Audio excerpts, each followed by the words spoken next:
Good morning, students. I hope you all are fine. Today we will discuss about types of joint stock company. In last session we have discussed about joint stock company, its features, merits and its limitations. And we learned about joint stock company is a artificial person and it has a perpetual succession. Now we will discuss about types of company. There are two types of company. One is a private company and second is a public company. Public company is that company where minimum members are 7 and maximum number is no limit. And there are the minimum 3 directors who control the company and minimum paid up capital is rupees 5 lakh. If we want to start a public company, then minimum paid up capital should be 5 lakh. And there is no restrictions on transfer of interest. कोई भी share holder अपने shares कभी भी market में बेच सकता है. There is no restrictions and it allow to invite the public. ये पब्लिक को इनवाइट करते हैं अपने शेयर्स को बेचने के लिए. And it maintain index of members. ये अपने मेंबर्स का इंडेक्स भी मेंटेन करते हैं. फुल इन्फॉर्मेशन अपने पास उनकी रखते हैं. Next is private company. There will be a minimum 2 members in private company and maximum 200 members.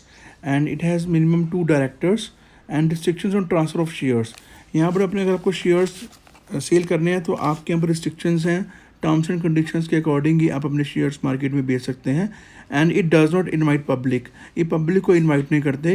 ये सिर्फ अपने ही जान पहचान वालों को नॉन टू को इनवाइट करते हैं. And minimum paid up capital is rupees 1 lakh.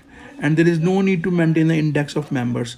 और अपने मेंबर्स की पूरी इन्फॉर्मेशन रखने के लिए इनका कंपल्शन नहीं है जो कि पब्लिक कंपनी में है. And it is necessary for a private company to use a word private limited after its name. इसको शॉर्ट में पीवीटी लिमिटेड. किसी भी कंपनी के अगर नेम के बाद पीवीटी लिमिटेड लिखा हुआ है it means that is a private company. और अगर खाली वर्ड लिमिटेड लिखा हुआ है LTD that is a public company.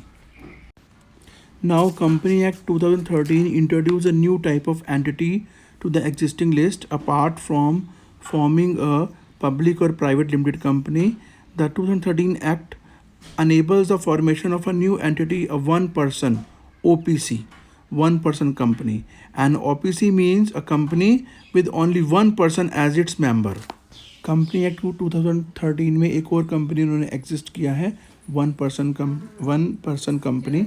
ऐसी company which only a one person as its member, जिसमें सिर्फ एक ही मेंबर होता है.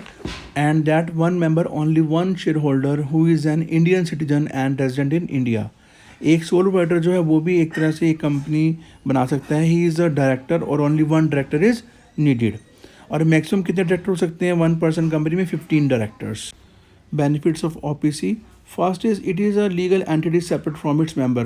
Like a company, इसकी भी अपनी एक अलग पहचान होती है. अगर एक सोल प्रोप्राइटर ने अपनी कंपनी बनाई है तो सेम जो फीचर्स आपके जॉइंट स्टॉक कंपनी के हैं इसमें सेम होगा कि it is a legal entity. And the liability of member is limited, कि पर्सनल एसेट्स उसकी यूज़ नहीं होगी. And OPC being a private limited company, जो आपकी OPC होती है वो एक प्राइवेट कंपनी का पार्ट होता है. It encourage new entrepreneurs to set up his or her own business without the help of second member. आप सेकेंड मेंबर की हेल्प के बजाय आप अपना एक बिजनेस स्टार्ट कर सकते हैं. एंड द प्रोविजन जिसका होता है general meeting shall not be apply. इसमें जनरल मीटिंग हमें करनी जरूरी नहीं है. और सेम इसमें provisions for holding and conducting the minimum number of 4 board meetings every year shall not apply. हर एक कंपनी में हमें 4 बोर्ड ऑफ मीटिंग्स करनी बहुत कंपल्सन होती है, लेकिन वन पर्सन कंपनी में it is not applicable. Next is difference between private company and public company. There are 11 difference. First is number of members. In private company minimum 2 members and maximum 200 members. And in public company minimum 7 members and maximum member is no limit. Number of directors. In private company there will be a 2 minimum number of directors to fill the quorum. Quorum means the minimum number of members present in a general meeting. In case of private company quorum equal to 2. It means कम से कम 2 members होने चाहिए meeting में. And in public company there will be minimum 3 directors. And in quorums it means minimum number of members present in a general meetings. In a public company 5. Next, third is invitation to general public. In private company it does not invite general public to subscribe to its shares. ये अपने shares बेचने के लिए general public को invite नहीं करते, but public company में they invite general public. Fourth is prospectus. Prospectus क्या होता है? Full information about the company, ये हम डिस्कस करेंगे, ये टॉपिक आपके पास आएगा। तो in private company need not to issue prospectus, इनको प्रोस्पेक्टस जो है पब्लिश करना इतना ज़रूरी नहीं होता। But in a public company it is a compulsory to issue a prospectus, ताकि लोगों को अपने बारे में हम इन्फॉर्म कर सकें। Transfer of interest in private company does not permit transfer of shares without prior permission, without permission आप अपने शेयर्स नहीं बेच सकते, ट्रांसफ़र नहीं कर सकते। But in a public company you can free transfer of share is permitted. 6 is statutory meeting and report, private company में there is no compulsion for holding meeting, statutory meeting करनी जरूरी नहीं है, that is not compulsory. But in a public company it is a compulsion to do that meeting. Index of members in private company there is no need, no compulsion to maintain the index of members की जो list बनाना जरूरी नहीं है। But in a public company it is a mandatory, it is a compulsory to maintain the index of members.